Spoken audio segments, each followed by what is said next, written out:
Hello, friends. It's Nancy from Astrology and Angel Mediums, and today I have a deck unboxing.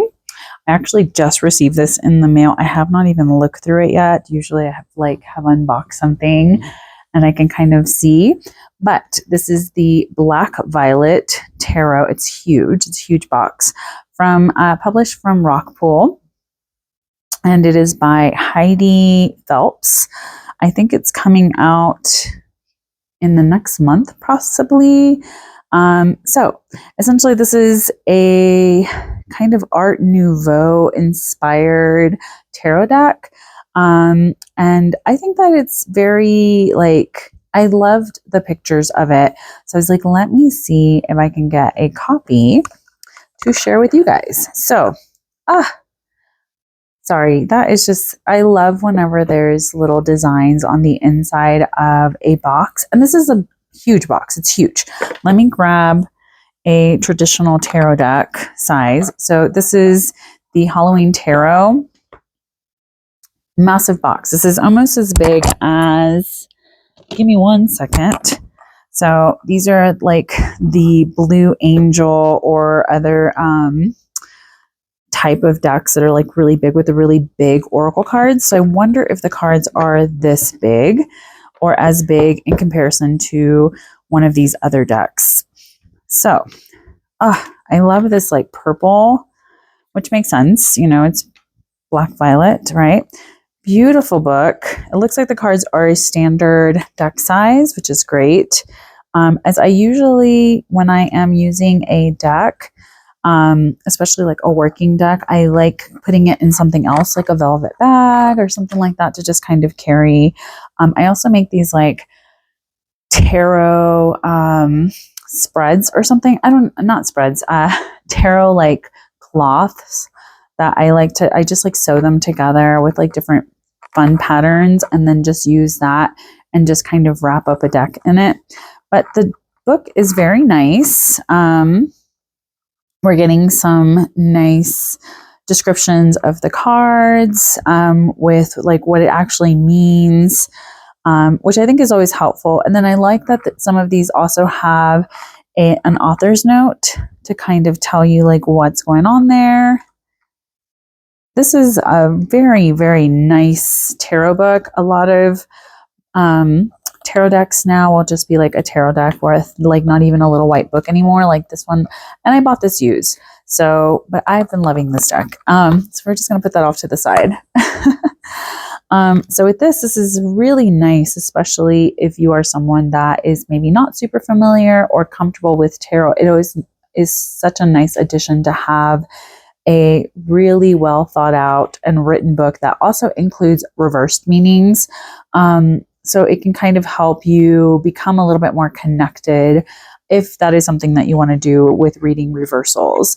And I love that there is something about the author, you know, so this is an American author from Washington, D.C., and just kind of explaining, you know, what influenced her to do her art the way that it is. But it's beautiful. And I'm usually not a fan of like matte finishes. They're great on camera, but like I usually have lotion and oils on my hands. And so I usually make them look so filthy and grimy, but this is beautiful.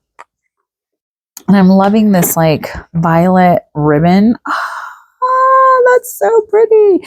I'm not a purple girly, but these are gorgeous. And I always feel bad trying to rip these off. I try to just like wiggle it out of there, but it's kind of snug. All right, I'm gonna put that off to the side. So it's nice to know that the deck is not this big. I thought it was gonna be that big. Beautiful, just, what is this? Is this a clamshell box? No, I don't think it's called a clamshell. Well, it's just like a regular kind of, it's not a tuck box. Nice, solid. This is really nice because it's not like foam, it's just cardboard.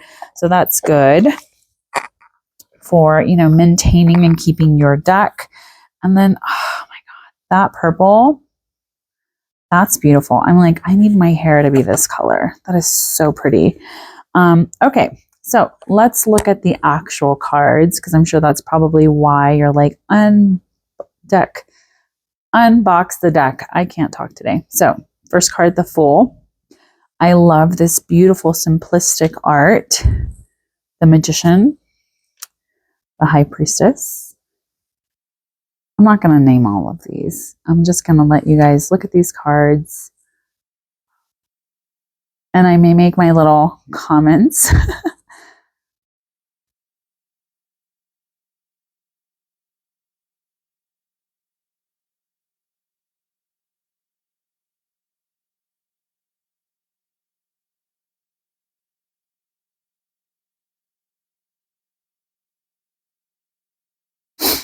Oh, missed one. Ah, look at this Death card. Ah,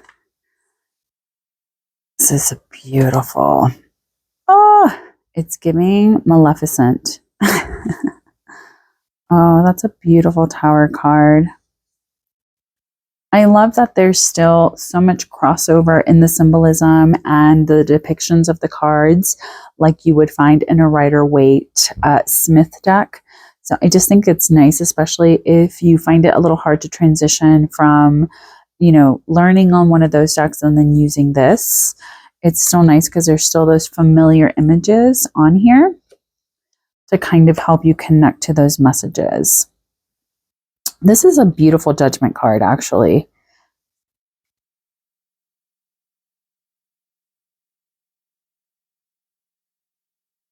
Oh, I think there's extra cards because we have the World, and so we have Ghost and Coven. Huh. And then we move on to the first suit, the Ace of Swords. Two. So yeah, pretty traditional kind of depictions with a little artistic influence. I love the black and white theme. That is just beautiful to me. I'm going to actually sit down, I think. I'm trying to like do this. Oh, sorry. And hopefully we're still in good frame. 7. Let's see. I need to be about here. 8 of Swords. 9 of Swords. Oh, that's a beautiful page. I love the little butterflies. I just noticed some of these all have little butterflies for the swords. Now, I'm not seeing any super hyper masculine figures, which I do love. I think it's nice to have a deck that doesn't really have as much of that masculine depiction in all of the cards like you would traditionally find in the traditional Rider-Waite Smith decks. So that is nice, especially if you are focusing more on like divine feminine energies, that feminine kind of like women's circles, things like that, or are someone that maybe does a little bit better with connecting to divine feminine sort of energy, or even just like feminine depictions of artwork. Some of my favorite decks actually have like no people in them, like the Spacious Tarot, or I like decks that have like vintage photography, collage style in that sense, where it's almost like just like animals and things like that. So this is a very nice addition for anyone that does like women's groups and things like that, that maybe is looking for more of that kind of energy that is a little bit more receptive and inviting for that sort of environment. That's a beautiful ace. I love these aces. They're just, it looks so like tender and open. And I'm loving the change of perspective on some of these cards.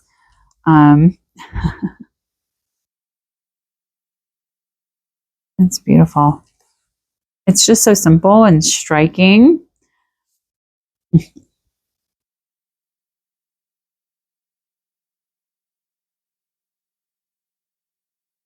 Oh, she's got a little like lizard or something. I'm seeing a little like salamander. There, that's beautiful. I love that. Instead of the little cat, it has like the big cat, and this also has a lion on it. And then the Ace of Cups. These aces are divine. And the 3 of Cups, the 4 of Cups, the Five of Cups. Again, very similar depictions to what you would find in the Rider-Waite-Smith, with some additions of other things that I think are very helpful for those that maybe get a little too caught up in like the details and maybe feel a little bit confused by that energy. There's the fish. There's always a little fish. All right. So that is all of the cards. Now, I love to try to shuffle. And I say try because, again, I am not very good at the shuffling thing. I have small hands, and I always struggle with shuffling things. So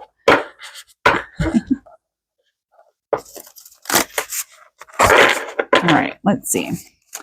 I like to do deck interviews with new decks, just to kind of get a feeling for like what's going on. So first card that just flew out, Two of Cups. Let's see. Another one. We have the Fool. That's a beautiful card. See, they're a little slippy. So I do like that the cards are not a matte, completely matte finish. They're almost like an eggshell kind of finish. So they are very slippy. They're kind of shuffling well together. I'm not seeing any cracking or flaking from the gilded edges, which is nice because sometimes that does tend to happen with newer decks. When you first get them, I feel like I have to crack them. I didn't have that feeling with this deck, so that is nice. And then we have the Eight of Cups. So just kind of like, I feel like maybe this deck is telling me that it's a very emotionally connected energy to kind of help people get out of discontent or things that maybe they don't always like using. So yeah, I think it's a beautiful deck that is, you know, especially if you're someone that wants more feminine, simplistic artwork that still isn't so simplistic that it's hard to kind of gauge how to read the cards, especially if you're someone that really likes the imagery from the Rider-Waite-Smith influence decks. Definitely I would say this is a beautiful card to kind of, or a beautiful deck to utilize to kind of connect a little bit more to that feminine energy. So I do feel like it would be beautiful for anyone that is interested in connecting a little bit more in that kind of sense to different aspects of themselves. And again, it just shuffles so nicely. And it's not an uncomfortable size. It is a traditional tarot card size. We have, you know, I obviously didn't shuffle these too good because we're getting these kind of in order still. So yeah, and the backs are reversible. So that I do like that. I like when a back is actually reversible so that I don't really know how I'm pulling the card. Then I just know like, oh, okay, I can pull it. And then there you go. I know that it's either reversed or whatever. And like that's how it was meant to be pulled. So I hope that you guys enjoyed this quick little unboxing. Stay tuned. I may be using this in a future pick a pile video. And I just want to say thank you guys for showing up and allowing me to share the different things that I find interesting. And I really enjoy reading your comments, and I appreciate all of your support as I try new things and kind of challenge myself to show up in new ways. So have a good one. Take care, stay safe, and as always, make good choices. Bye.